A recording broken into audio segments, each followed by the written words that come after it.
आम लोगों को मिली बड़ी राहत। 1 जनवरी से सस्ता हुआ एलपीजी सिलेंडर, दिल्ली से मुंबई तक घटे दाम। नए साल की शुरुआत हो गई है और पहले ही दिन एक राहत भरी खबर आई। दरअसल 1 जनवरी 2025 को ऑयल एंड गैस मार्केटिंग कंपनियों ने एलपीजी सिलेंडर के दाम में कटौती की है, जिससे गैस सिलेंडर के दाम दिल्ली से मुंबई तक 14 से 16 रुपए तक कम हो गए हैं। आईओसीएल की वेबसाइट के मुताबिक 19 किलो वाला एलपीजी सिलेंडर अब 1804 रुपए का हो गया है, जो पहले 1818.50 रुपए का था। हालांकि ये कटौती कंपनियों ने 19 किलोग्राम वाले कॉमर्शियल गैस सिलेंडर के दाम में की है, जबकि घरेलू रसोई गैस सिलेंडर की कीमतें नए साल की शुरुआत में भी स्थिर बनी हुई हैं, यानी इनमें कोई बदलाव नहीं किया गया है।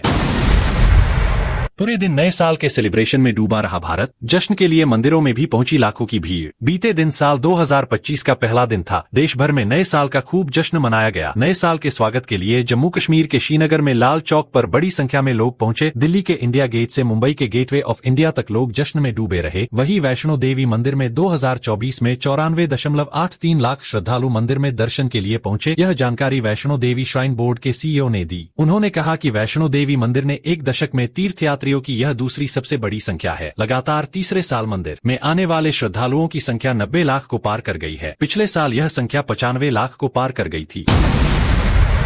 अरविंद केजरीवाल ने आरएसएस प्रमुख मोहन भागवत को लिखी चिट्ठी। बीजेपी को लेकर दागे कई बड़े सवाल। आम आदमी पार्टी के संयोजक अरविंद केजरीवाल ने आरएसएस चीफ मोहन भागवत को चिट्ठी लिखी है। इस चिट्ठी में केजरीवाल ने भागवत से कई सवाल पूछे हैं। केजरीवाल ने चिट्ठी में मोहन भागवत से पूछा है कि बीजेपी ने पिछले दिनों में जो भी गलत किया है, क्या आरएसएस उसका समर्थन करती है? बीजेपी के नेता खुलकर पैसे बांट रहे हैं, क्या आरएसएस वोट खरीदने का समर्थन करती है? चिट्ठी में मोहन भागवत से पूछा गया कि बड़े स्तर पर दलितों और पूर्वांचलियों के वोट काटे जा रहे हैं, क्या आरएसएस को लगता है कि ये जनतंत्र के लिए सही है? क्या आरएसएस को नहीं लगता कि बीजेपी जनतंत्र को कमजोर कर रही है? वही आपको बता दें कि केजरीवाल ने 3 महीने पहले भी मोहन भागवत को चिट्ठी लिखी थी। उस समय उन्होंने उनसे 5 मुद्दों पर सवाल पूछे थे। उन्होंने तब बीजेपी पर दूसरी पार्टियों के नेताओं को तोड़ने, भ्रष्ट नेताओं को पार्टी में शामिल कराए जाने के आरोप लगाते हुए बीजेपी और आरएसएस के संबंधों पर भी सवाल उठाए थे।